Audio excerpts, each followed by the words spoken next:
Hello guys, welcome back to IGNOU academy. IGNOU academy में आपका फिर से स्वागत है। तो बहुत लोगों ने कहा था सर बीपीएससी 101 जो अंडरस्टैंडिंग पॉलिटिकल थ्योरी उसकी वीडियोस लाइए। तो वीडियोस आ चुकी हैं। जो भी लोग नए हैं चैनल पे प्लीज सब्सक्राइब जरूर कर दीजिएगा। चैनल को वीडियोस पसंद आए तो लाइक जरूर करना है, ठीक है। और दोस्तों के साथ शेयर जरूर कर देना है जितने भी लोग बीपीएससी के एग्जाम देने वाले हैं। अंडरस्टैंडिंग पॉलिटिकल थ्योरी मतलब पॉलिटिक्स का एग्जाम देने वाला है, ठीक है। तो बहुत ही ईजी अंडरस्टैंडिंग लैंग्वेज में मैंने आपके लिए कोशिश किया है। बहुत टाइम लगता है यार बनाने में, चीजों को आसान करके आपके लिए, ताकि आप अच्छे से एग्जाम दे सके। तो उसके लिए तो एक लाइक तो बनता है और एक सब्सक्राइब का बटन तो बनता है, ठीक है।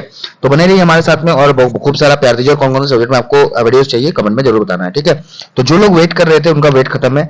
आज हम लोग कुछ इंपॉर्टेंट क्वेश्चन जो बहुत ही इंपॉर्टेंट हो सकते हैं। देखिए मेन चीज मैं बार बार बताता हूँ कि क्वेश्चन तकरीबन जो होता है कि सेम ही होता है क्वेश्चन। कहीं मतलब क्या होता है कि तकरीबन जो वर्ड मीनिंग्स, सॉरी जो आपका जो है ना कि जो वर्डिंग्स होते हैं चेंज कर दिया जाता है। तो बाकी मतलब चीजें सेम ही होती है। तो आपको एनालाइज करना है अच्छे से क्वेश्चन को, पूछा क्या गया है उसके हिसाब से आप देख लीजिएगा। बाकी सारे और वीडियोस है मेरे चैनल पे, वो आप देख लीजिएगा। तो तकरीबन मैंने सारा कुछ ही जो इंपॉर्टेंट लगता था मुझे मैंने कवर अप करा दिया आपको, ठीक है।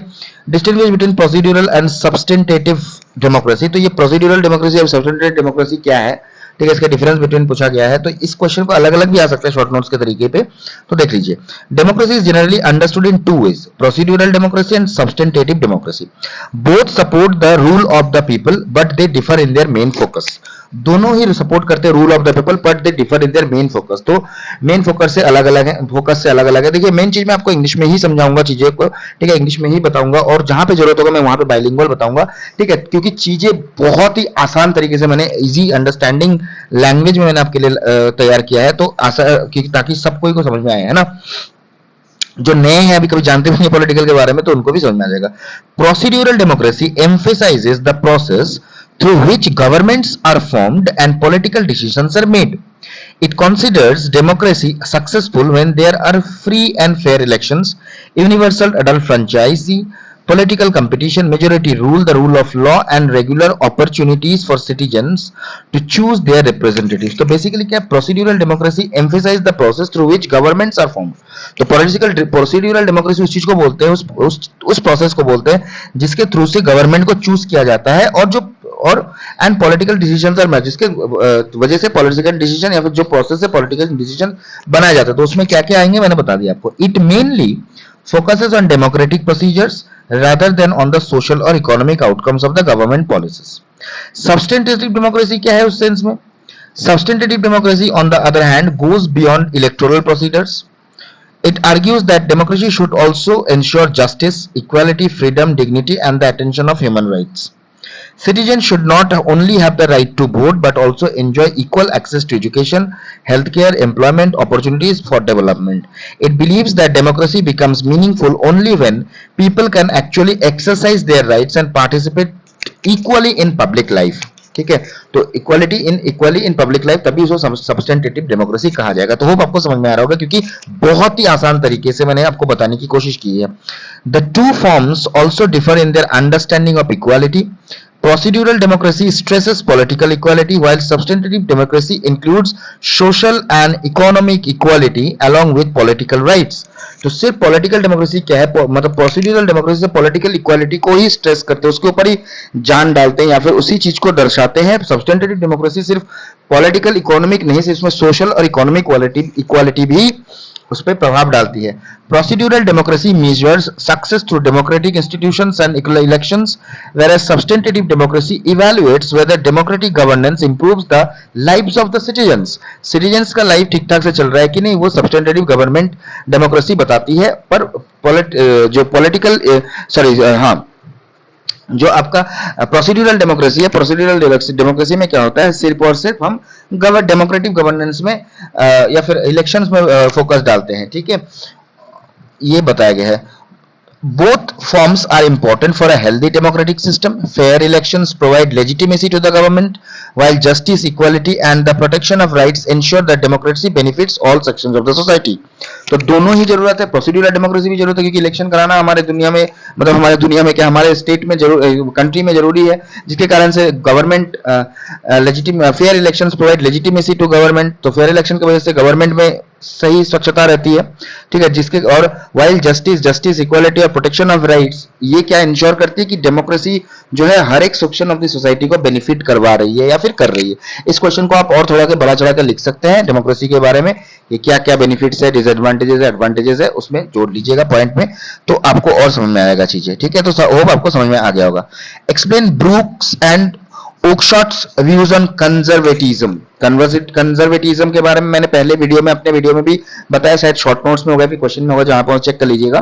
ठीक है, तो वो देखिए, अगर आपको ना हर एक वीडियो देखना जरूरी है, तो हर एक वीडियो आप देख लीजिएगा, तो क्या होगा कि आपके दिमाग में चीजें बैठ जाएंगी बहुत आसानी से, और चीजों को आराम से आप सारे क्वेश्चन, देखो यहाँ पे कुछ क्वेश्चन कराया जा रहा है, वहां पे कुछ क्वेश्चन कराया जा रहा है, तो सारे क्वेश्चन का एक ही फंडा आपके दिमाग में बैठ जाएगा, तो फंडा आप लिख सकते हैं जाके और अच्छे नंबर ला सकते हैं। Edmund Burke and Michael Oakeshott are among the most influential thinkers of conservatism. इसके बारे में मैंने बहुत क्वेश्चन बनाए हैं, देख लीजिएगा। Both believed that society should preserve its tradition and institutions but explained conservatism in different way। दोनों ने कहा है कि ट्रेडिशन इंस्टीट्यूशंस सोसाइटी को रखनी चाहिए, प्रिजर्व करना चाहिए, पर दोनों का कंजर्वेटिज्म के बारे में दोनों का अलग अलग व्याख्याएं ही है, फिर डिफरेंट वे में इन्होंने बताया है, देखेंगे क्या है। Burke argued that society develops through the experience and wisdom of many generations। ठीक है, therefore traditions, customs and institutions should be respected because they have stood the test of the time. तो वो तो बताया गया कि आज से नहीं, ट्रेडिशन कस्टम है बहुत काफी दिनों से चलता आ रहा है। ठीक है, तो इसे हमें रिस्पेक्ट करना चाहिए क्योंकि ये बहुत टाइम, पीढ़ी दर पीढ़ी चलता आया है। ही opposed sudden political revolutions believing that rapid changes destroy social stability and create disorder. तो उन्होंने कहा है कि सडन जो पॉलिटिकल रिवोल्यूशन हो जाता है ना, अचानक से पॉलिटिकल्स में कोई चेंज हो जाती है, तो इसको नहीं करना है क्योंकि रैपिड चेंज होती है वो डिस्ट्रॉय करती है किसको, सोशल स्टेबिलिटी को, और डिसऑर्डर करती है कि चीजें सिस्टम से नहीं है, सोसाइटी सही से नहीं चल रही है, ये सब चीज। According to Burke, reforms are sometimes necessary but they should be gradual and based on practical experience rather than abstract ideas। तो नॉर्मली क्या होता है कि पॉलिटिकल चेंज जरूरी है, पर ये किसी भी आइडिया का अचानक से दिमाग में आया तो उस चीज को इंप्लीमेंट कर दो, ये नहीं। आप प्रैक्टिकली सोचे, एक्सपीरियंस करें कि प्रैक्टिकली में क्या प्रॉब्लम हो सकती है, नहीं हो सकती है, उस चीज के बेसिस पे आपको फैसला लेना होता है।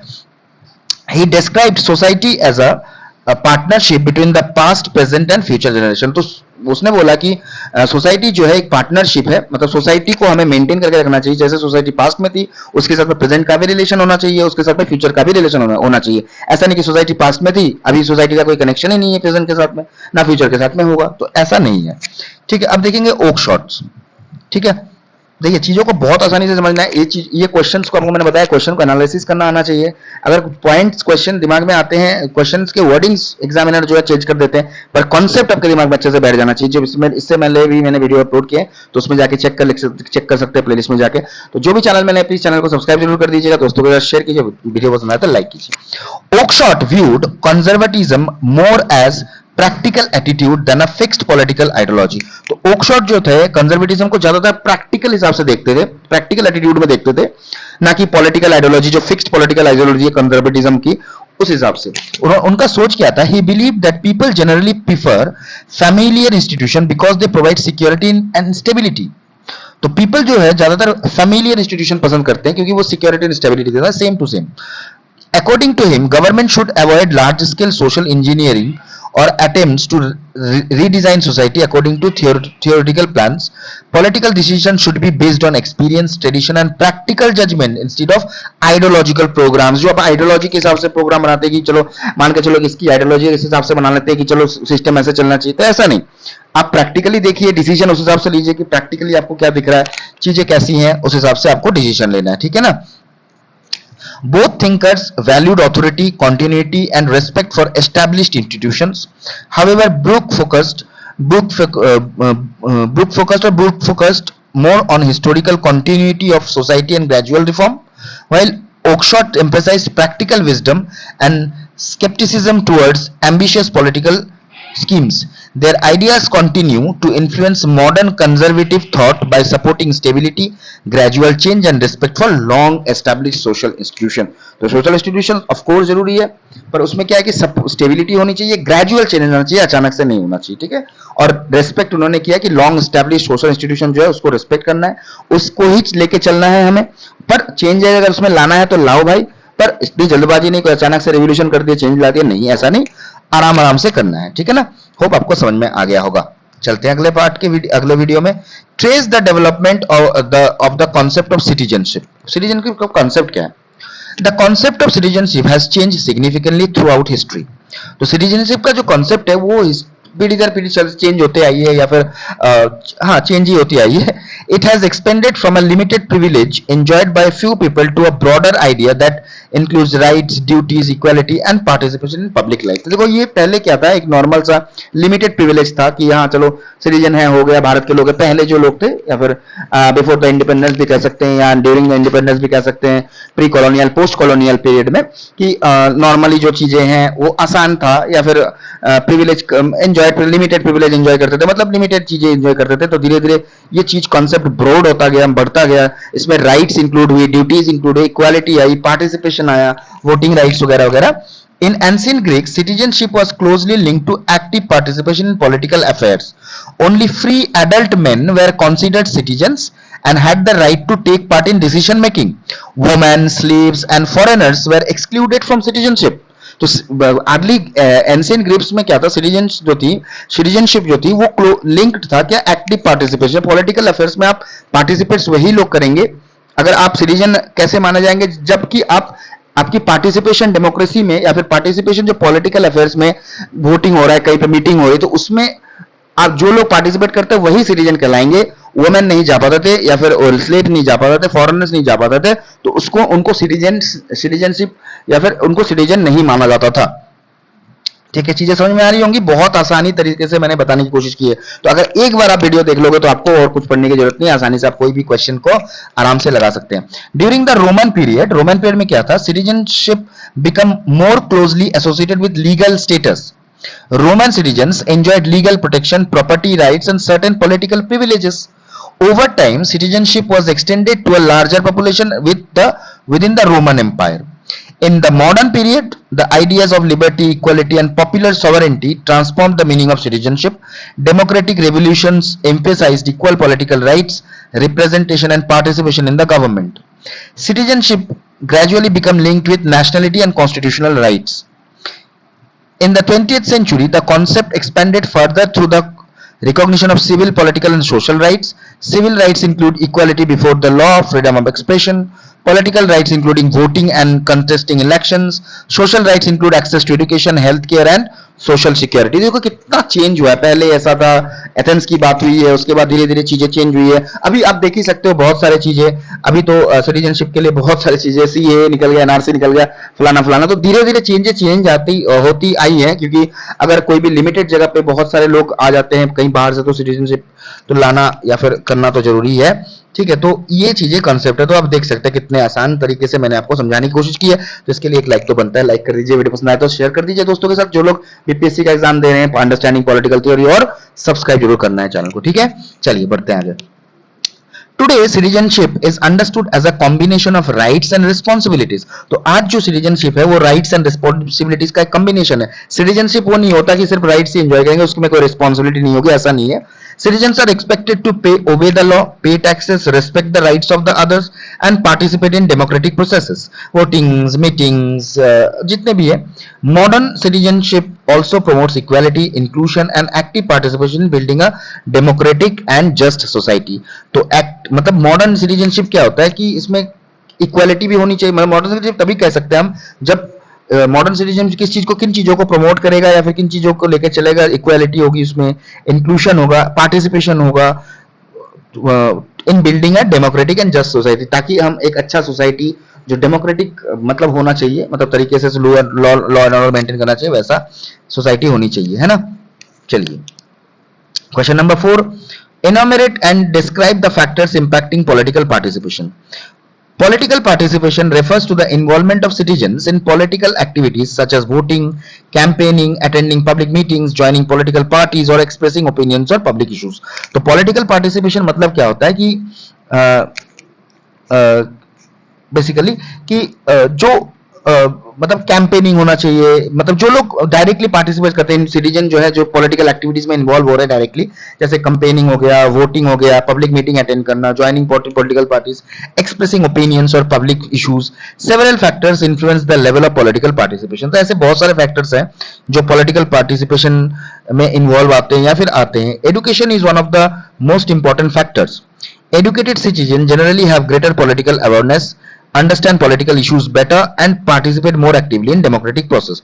तो इसमें सबसे मेन चीज है एजुकेशन। एजुकेटेड जो लोग हैं वो अच्छे से पॉलिटिकल अवेयरनेस को समझते हैं, मतलब पॉलिटिकल के बारे में जानते हैं, पॉलिटिकल अवेयर सिटीजन है, they are politically aware citizens, understand public issues better and participate more actively in democratic processes. Economic conditions also affects participation. How? Economic conditions भी पॉलिटिकल पार्टिसिपेशन को अफेक्ट करते हैं। कैसे? People with stable income and employment usually have more resources and opportunities to engage in politics, while poverty में reduce political involvement. जिसके पास में पैसा है, बहुत सारे पैसे हैं, सही तरीके से वो पॉलिटिक्स में इन्वॉल्व होंगे, वोट देने जाएंगे। जिसके पास पैसा नहीं, वो अपना पेट के बारे में सोचेगा ना, हालांकि वोट के बारे में सोचे, ठीक है। और वोट के बारे में सोचेगा कि पैसे नहीं है उसके पास में, तो क्यों वोट के बाद। तभी तो हमारे कंट्री में मतलब देख ही सकते हैं हम लोग कि बहुत सारे इलेक्शंस के समय पे मतलब बहुत सारे पैसे दिए जाते हैं। तो मैं पर्टिकुलर जानते ही हैं शायद बहुत लोग आप, है ना। Political awareness and access to information encourages citizens to understand government policies, rights and responsibilities, है ना। Media, educational institutions and public discussions play an important role in increasing awareness. Social factors such as caste, class, gender, religion and ethnicity can influence political participation. In some societies, discrimination or unequal opportunities may limit the participation of certain groups. जहाँ पे societies में discrimination होगा, unequal opportunities मिलेगी, वहाँ पे participation limit में हो जाएगा कि लोग डिस्क्रिमिनेटेड हो रहे हैं, वोटिंग के राइट्स नहीं दिए जा रहे हैं, उनको नहीं जाएंगे वोट देने, ठीक है। उनकी वोट को उनके वोट छीन लिए जाते हैं या फिर दूसरा कोई दे दिया जाता है। ऐसे बहुत सारे इंसिडेंट्स या फिर एक्टिविटीज होते आए हैं अभी भी, ठीक है। तो political institutions and leadership also affects participation. Free and fair elections, political freedom, transparent governance and responsive leaders encourages citizens to participate. Corruption, violence or lack of trust in political institution may discourage political involvement. तो जैसे corruption होगा, अगर violence होगा, ठीक है, बहुत जगह पे होता भी है, तो इसके कारण से पॉलिटिकल इन्वॉल्वमेंट ज्यादा नहीं होगी, लोग डरेंगे बाहर आने से, ठीक है। तो political institution leadership also affect participation, इसके कारण से। Free and fair elections, political freedom, transparent governments and responsive leaders encourage citizens to participate, है ना। तो होना चाहिए, फ्री एंड फेयर इलेक्शन होना चाहिए, तभी तो लोग वोट करेंगे। पॉलिटिकल फ्रीडम होनी चाहिए कि कोई भी किसी को वोट दे सकता है। ट्रांसपेरेंट गवर्नेंस हो, ठीक है, गवर्नमेंट की जो पॉलिसीज हो, गवर्नमेंट जैसे चल रहा है वो ट्रांसपेरेंट हो, ठीक है, छुपा हुआ कुछ नहीं हो, ठीक है। तो ये चीजें होती है ना। नेचर फैक्ट है, प्रैक्टिकल चीजें हैं। तो अगर आप सोसाइटी में भी देखते हैं तो इन चीजों को आप अपना आंसर में इंक्लूड कर सकते हैं, ठीक है। तो इग्नो जो होता है काफी रियल लाइफ आंसर में, real life based examples answers को प्रेफर करता है और अपने बनाए हुए आंसर्स को या फिर जो लॉजिकली एनालिटिकली आप आंसर लिखते हैं उसको प्रेफर करता है, ना कि रट्टू पोपट या फिर रटने वाले आंसर्स को, ठीक है। चलते हैं। Political culture influence how people view politics. A democratic political culture that values equality, tolerance and civic responsibility promotes greater participation. Legal and constitutional rights such as freedom of speech, freedom of association and universal adult franchise provide citizens with opportunities to participate in political life, है ना। तो अगर आपके में हो ये चीजें तो आप आराम से पार्टिसिपेट कर सकते हैं। Political participation is strongest when citizens are informed, empowered and confident that their involvement can influence public decision making। तो पॉलिटिकल पार्टिसिपेशन तभी स्ट्रांग होगा जब सिटीजन्स लोग, मतलब सिटीजन्स इन्फॉर्म्ड रहेंगे, उनको पता होगा हर चीजों के बारे में तरीके से, एम्पावर्ड रहेंगे, ठीक है, प्रॉपर तरीके से उनका इन्वॉल्वमेंट रहेगा, ठीक है, और वो तरीके से इन्वॉल्व, हर एक डिसीजन मेकिंग में उनकी इन्वॉल्वमेंट होनी चाहिए। तो तभी चीजें आसानी से हो सकती है, तभी एक्चुअल हम कह सकते हैं कि पॉलिटिकल पार्टिसिपेशन, पॉलिटिक्स में हम सही से पार्टिसिपेट कर रहे हैं, ठीक है। होप आपको वीडियो समझ में आ गया होगा, होप आपको टॉपिक्स क्लियर हो गई होंगी। तो ऐसे क्वेश्चन से हम लोग और भी टॉपिक्स क्लियर करने वाले हैं। तो हम लोगों ने काफी वीडियोस और कवर अप किए जिसमें सारे क्वेश्चन के थ्रू से हम टॉपिक कवर अप करें। तो देखो यहाँ पे बहुत सारे टॉपिक हम लोगों ने कवर अप कर लिया जो, है ना, और क्वेश्चन भी काफी सारे कंप्लीट कर लिए। तो चैनल में नए तो चैनल को जरूर सब्सक्राइब कर दीजिएगा दोस्तों, बने रहिए और मिलते हैं अगले बार की वीडियो में। जय हिंद।